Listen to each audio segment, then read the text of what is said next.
The air inside Peterson Forge and Steel didn't just smell, it tasted. It tasted like ozone, burnt hydraulic fluid, and the sweat of 200 men who knew exactly how much their severed fingers were worth according to the workers' comp chart.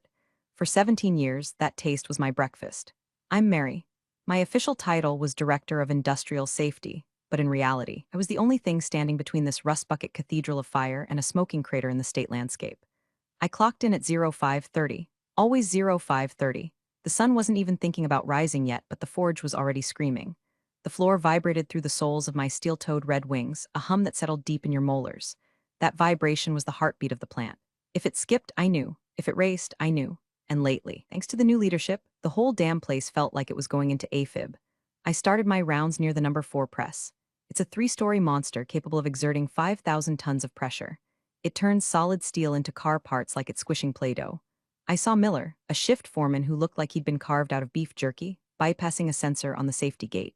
He had a screwdriver jammed in the latch. "Miller," I barked. My voice isn't loud, but it cuts through the decibels like a diamond drill bit.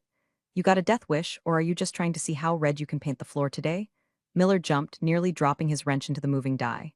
"Mary, Jesus, we're behind quota. The sensor's finicky. It trips if you sneeze."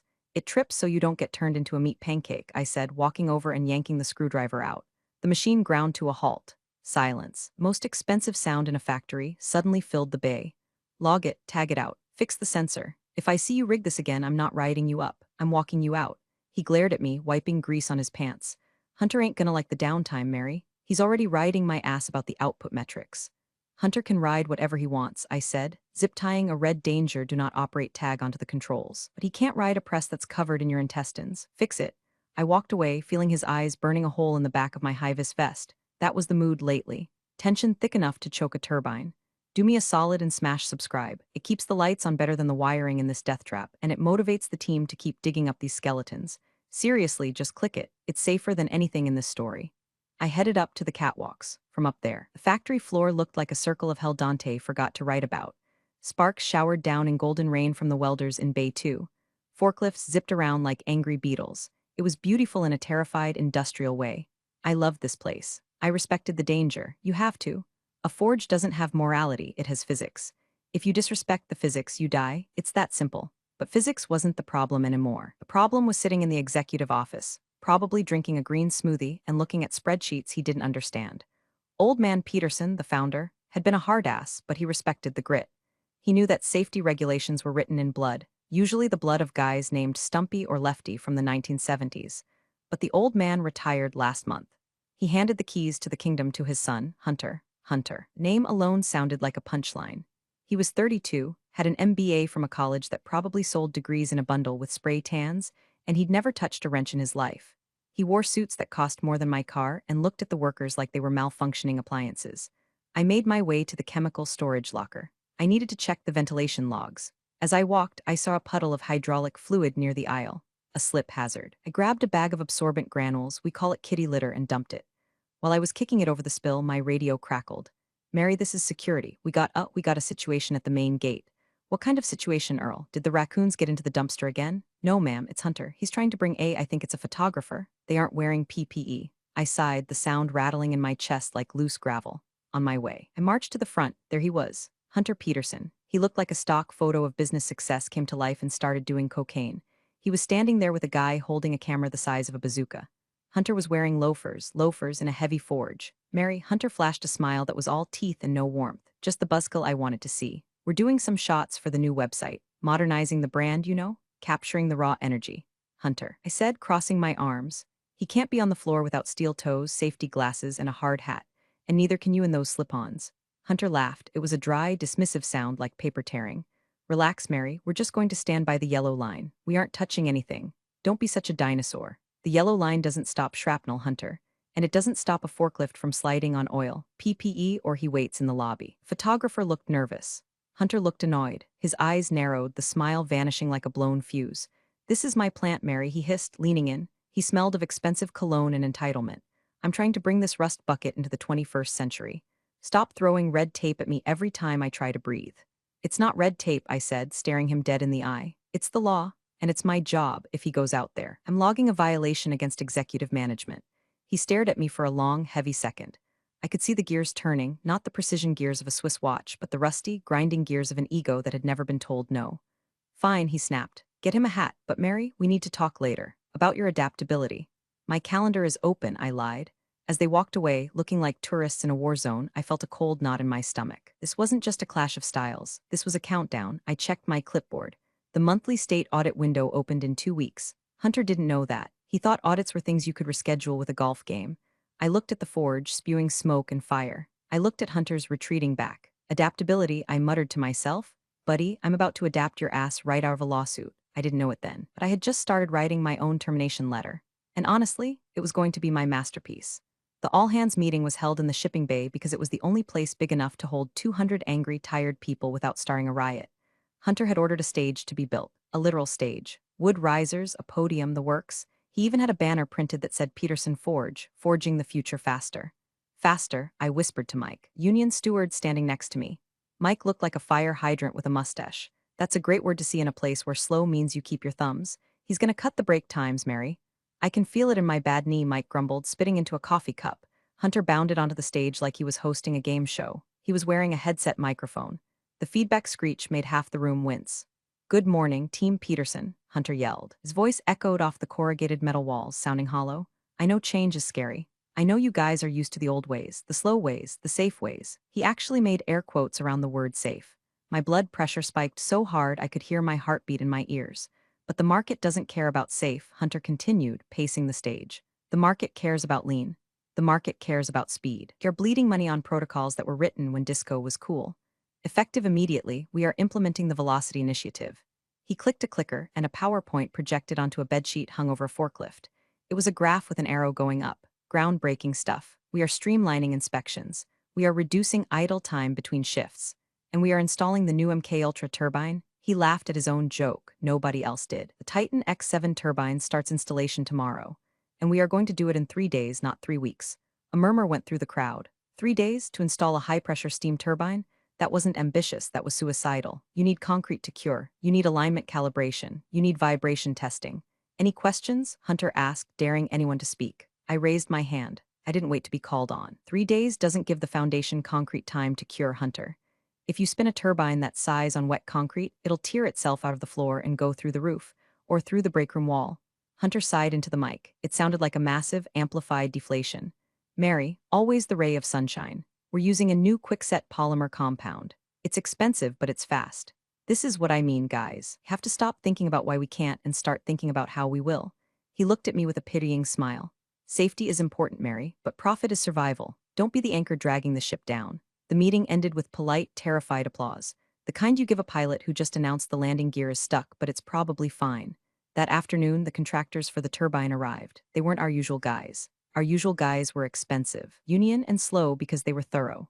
These guys pulled up in unmarked vans. They looked like they'd been hired from a Craigslist ad that said must own wrench, no questions asked. I walked over to their foreman, a guy with a neck tattoo that said no regrets. I need to see your certs, I said, clipboard ready. Welding certs, crane operator licenses, and your confined space entry permits.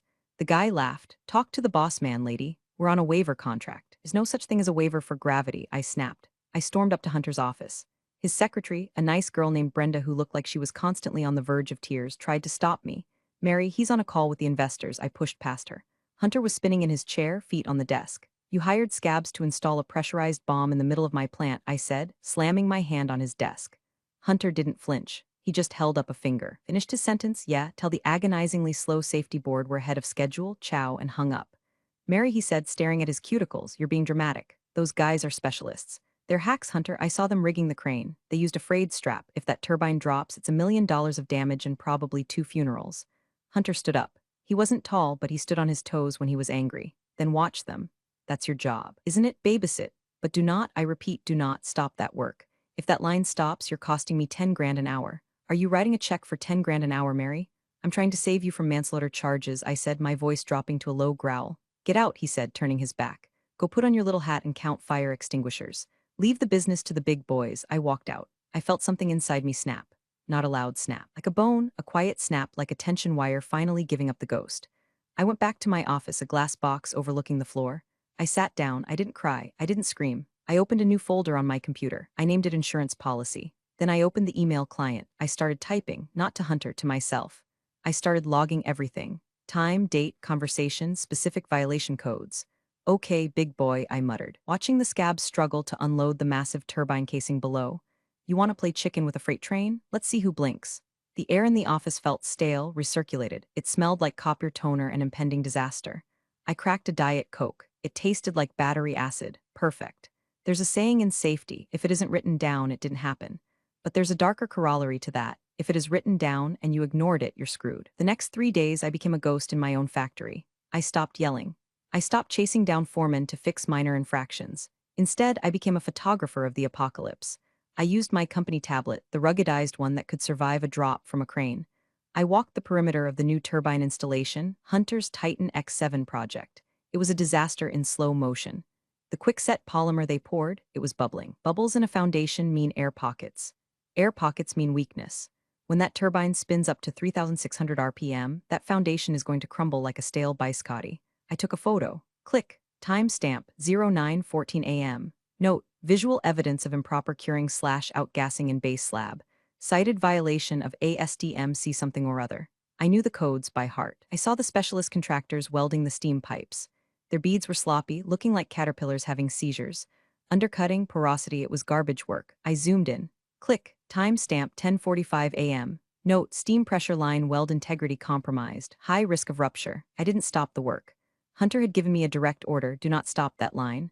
Okay, boss, I won't stop it. I'll just build the autopsy report while the patient is still breathing.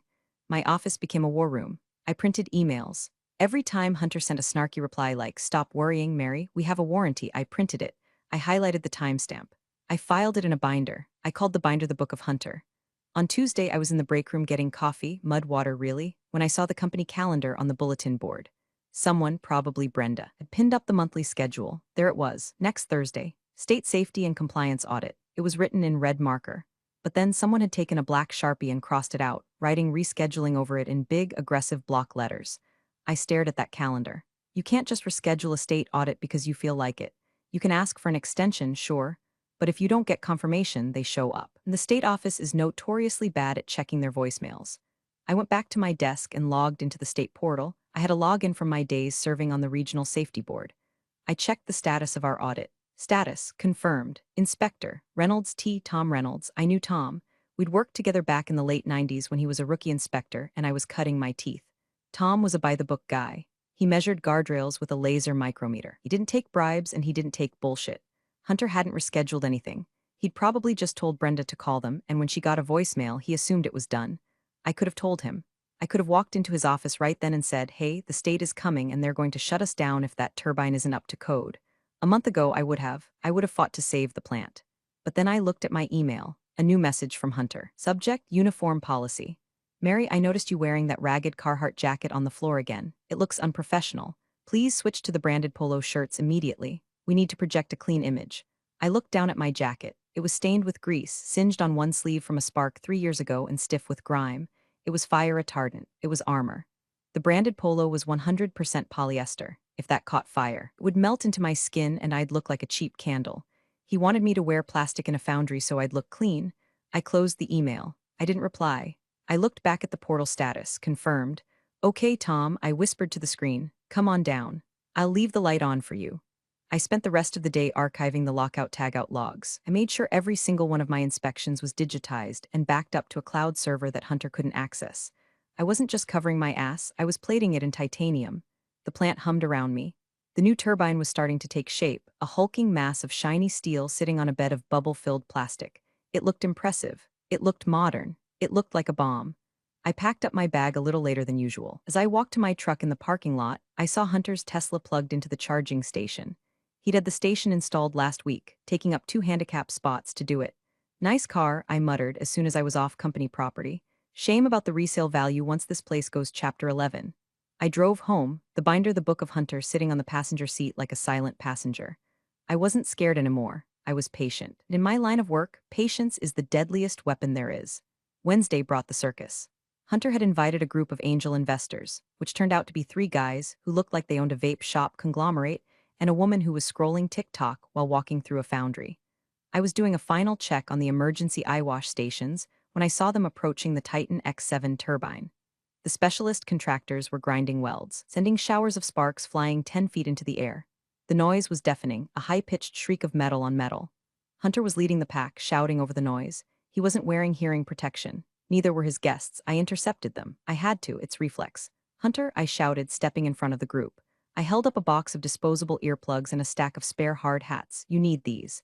This is a high-noise area, and there's overhead crane movement. Hunter stopped. He looked at his friends, then at me. He rolled his eyes so hard I thought he'd sprain a retina.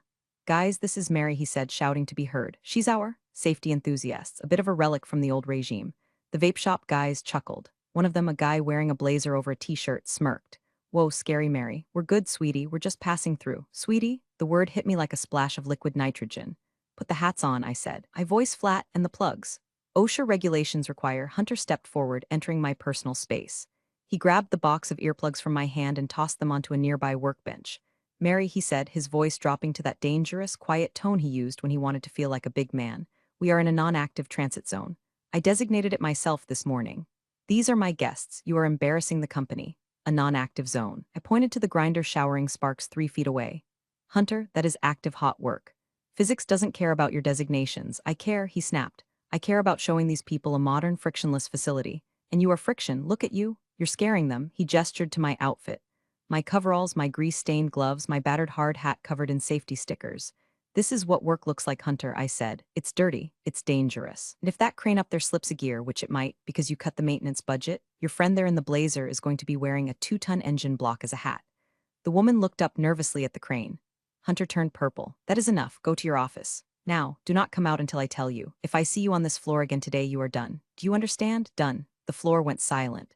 The workers nearby, Miller, the crane operator. The guys on the press had stopped working. They were watching. They knew. They knew I was the only one giving a damn about whether they went home with all their limbs. I looked at Hunter. I looked at his smug friends. I realized something in that moment.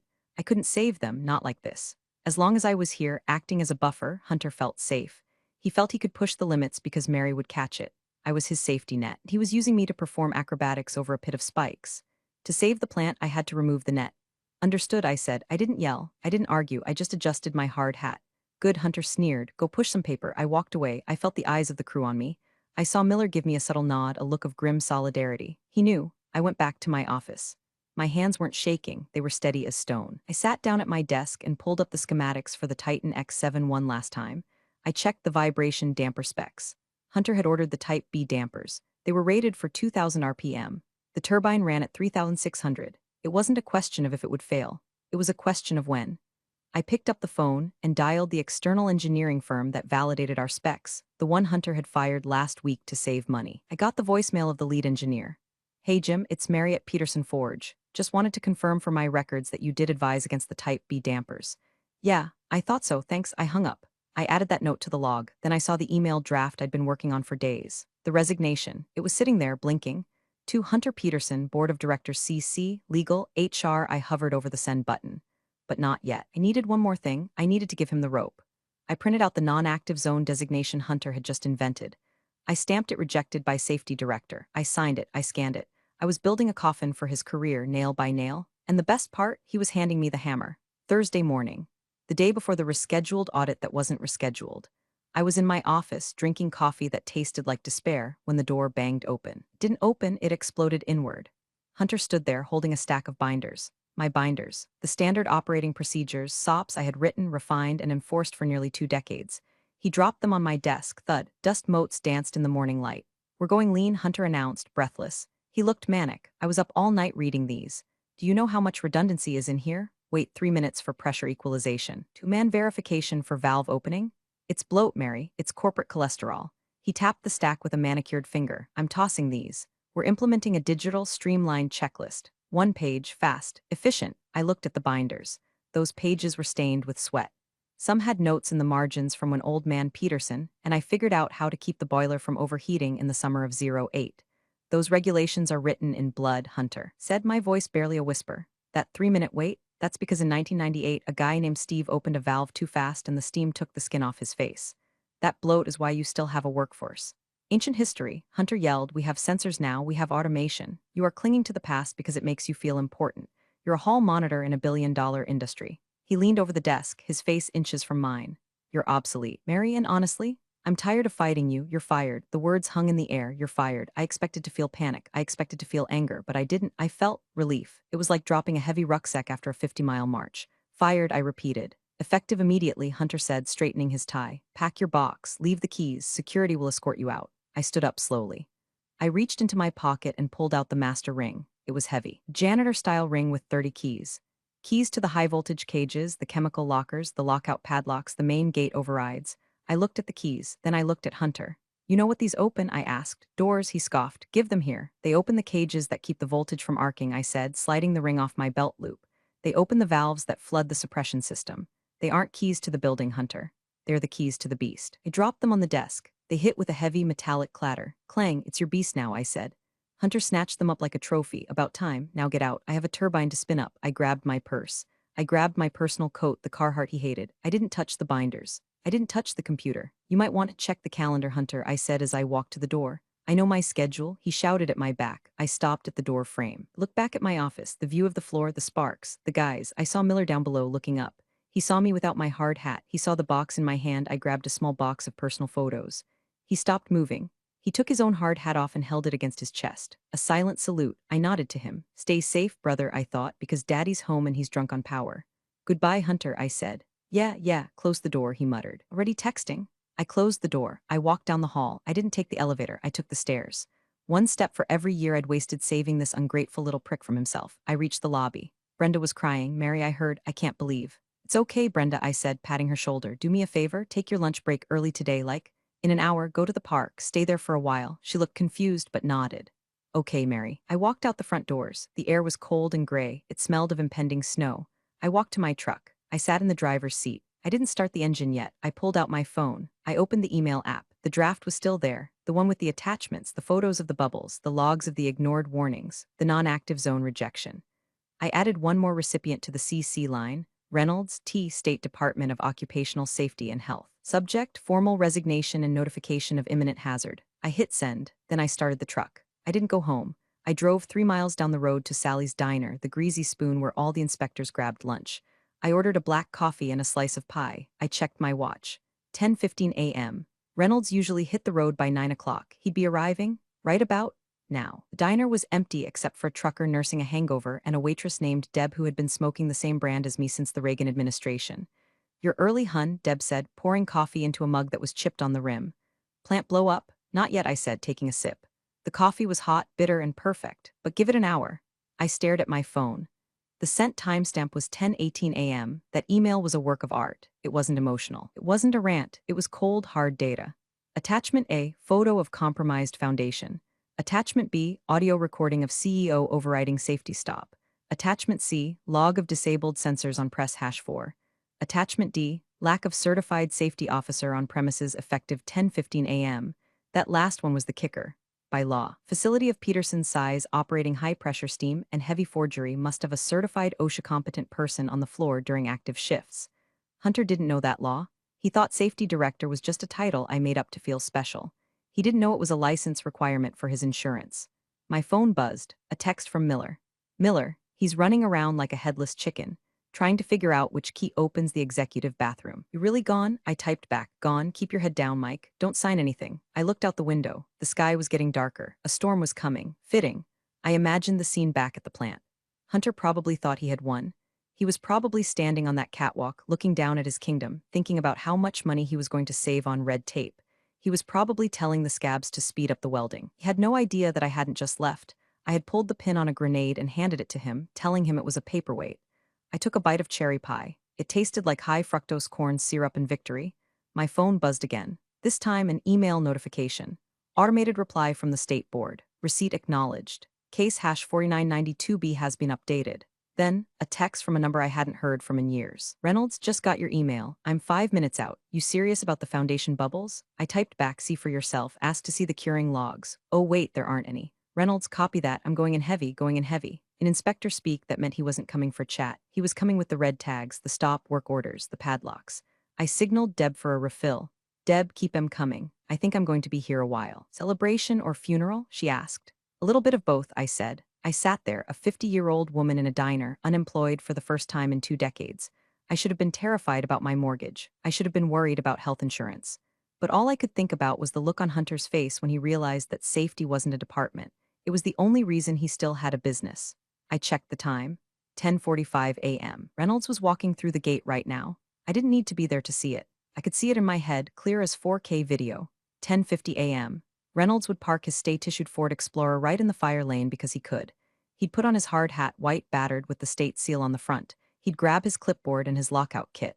My phone vibrated on the table. It was Miller again. He was my eyes and ears. Miller, holy SHT. State cops just pulled in, and a guy who looks like a pissed-off bulldog. I smiled. That was Reynolds, and he brought backup. He must have read the part of my email about the hostile management environment. Smart man, me, that's Reynolds. Do exactly what he says. Miller, he's at the front desk. Brenda looks like she's gonna faint. Hunter isn't answering his page. I chuckled. Hunter was probably in the bathroom, finally figuring out which key worked, or screaming at a vendor on his cell. I closed my eyes and pictured the lobby. Reynolds leaning over the counter. I'm here for the audit, and to investigate a report of imminent danger. Where's the safety director? She left, Brenda would stammer. Left for the day? No, fired, about an hour ago. That was the kill shot. Miller, he's walking onto the floor. He just cut the lock on the side gate with bolt cutters. He ain't waiting for a badge. Classic Reynolds. If you don't let him in, he assumes you're hiding bodies. Miller, he's at the turbine. He's yelling at the scabs. He just kicked the welder's power supply plug out of the wall. I laughed out loud. Deb looked at me concernedly. You okay, hun? I'm fantastic, Deb, just fantastic. Miller, Hunter just ran out of his office. He's red as a beet. He's screaming at the bulldog. This was it. The confrontation. The collision of the unstoppable force, Reynolds, and the immovable idiot, Hunter. Miller, Hunter is telling him to get off private property. He poked the bulldog in the chest. Oh my God, you never touch an inspector, ever. That's assault on a state official. That turns a fine into a felony. Miller, cops are moving in. Hunter is backing up. He looks scared, Mary. He's looking around for you. Of course he was. He wanted Mommy to come fix it. He wanted me to smooth talk the inspector, show the logs, explain the mitigation strategies. But Mommy was eating cherry pie 3 miles away. Miller, Bulldog is putting a red tag on the main breaker, the whole plant. He's shutting it down, Mary. Lights are going off, a red tag on the main breaker, the nuclear option. It means this entire facility is unfit for human occupancy. Miller, it's quiet. Oh God, it's so quiet. Hunter is crying, actually crying. I let out a breath I didn't know I was holding. The silence in the plant meant the danger was over. The turbine wouldn't spin, the foundation wouldn't crack, the steam wouldn't blow. I had saved them. I had saved Miller and the scabs and even Hunter's stupid, ungrateful life. And I did it by getting fired. Me, tell the boys to go home, Mike. You'll get paid for the day. Union rules on a safety shutdown. Miller, you're a legend, Mary. We're coming to Sally's. First round is on me. I put the phone down. I watched a state trooper car speed past the diner window, lights flashing, heading toward the plant. Deb, I said, you might want to put another pot on. We're about to have a rush. 10 minutes later, the first truck started pulling into Sally's lot. It was like a convoy of liberation. Guys in dirty coveralls, hard hats under their arms, grinning like school kids on a snow day. Miller walked in first. He spotted me in the booth and threw his arms up. The Queen in the North, he bellowed. The diner erupted. Guys were clapping, hooting, shaking my hand. It was the retirement party Hunter never would have given me. Miller slid into the booth opposite me. He looked shaken but happy. You missed it, Mary. It was beautiful. Reynolds tore him a new one. I mean, verbally eviscerated him. Did he cite the foundation? I asked, stealing a fry from Miller's plate. He cited the foundation, the welds, the lack of Lodo logs, the lack of you. And get this. He cited Hunter for interference with a safety official. That's why the cops were there. Did they arrest him? Cited and released, but he has to appear in court. But the plant? Locked up tight, chains on the gates. Reynolds said nobody goes back inside until a certified safety director signs off on a remediation plan, and since we don't have a safety director, Hunter is screwed. I finished. My phone started ringing. It wasn't a text this time, it was a call. Caller ID, Peterson Forge exec office. I let it ring. Not answering? Miller asked, grinning. Let him leave a voicemail. It stopped, then it rang again immediately. Caller ID, Hunter Peterson's cell. I declined the call, then a new number. A 212 area code. New York, that's the board, I said. The private equity vampires. I answered that one. Mary speaking. Mary, this is Marcus Thorne, chairman of the board. We have a situation. I'm aware, Mr. Thorne. I believe the technical term is a level 1 safety shutdown. Yes. Look, Mary, we've spoken to Hunter. He seems to think this is a misunderstanding. He says you walked off the job without notice. Mr. Thorne, I said, my voice steady. I have a time-stamped email from 10:15 a.m. where Hunter fired me for refusing to ignore safety violations. I also have the audio of him ordering me to ignore the audit. Do you like me to forward that to your legal department? Or should I just send it to the Cleveland Plain dealer? Silence on the other end. Long, heavy silence. No, Thorne said, his voice dropping an octave. That won't be necessary. Mary, we need the plant open. Every hour we are down costs us $50,000. We need you to come back, talk to the inspector. Smooth this over. I can't do that, Marcus. I'm not an employee. I'm just a lady eating cherry pie. We'll reinstate you with a raise, 10%. I looked around the diner, at Miller, at the young guys who still had all their fingers because I yelled at them.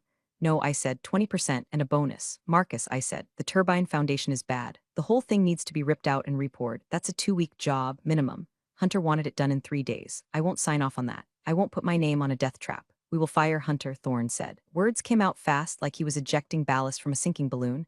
We will remove him, effective immediately. We'll put an interim director in. We'll do the remediation. We'll do it your way. Just please come back and talk to Reynolds. He says he won't talk to anyone but you. I smiled. Good old Tom Reynolds, loyal to the end. I'll think about it, I said. I'm going to finish my pie first. Call me in an hour. I hung up.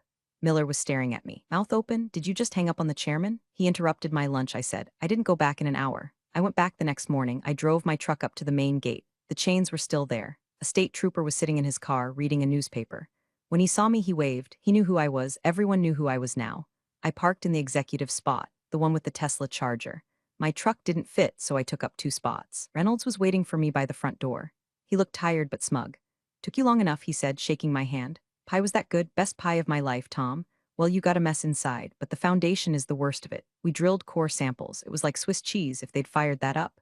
I know, I said. The board sent a letter, Reynolds said, handing me a thick envelope. They want to settle the fines, and they want to reinstate your license authority. Condition is you oversee the teardown. We walked inside. The lobby was quiet.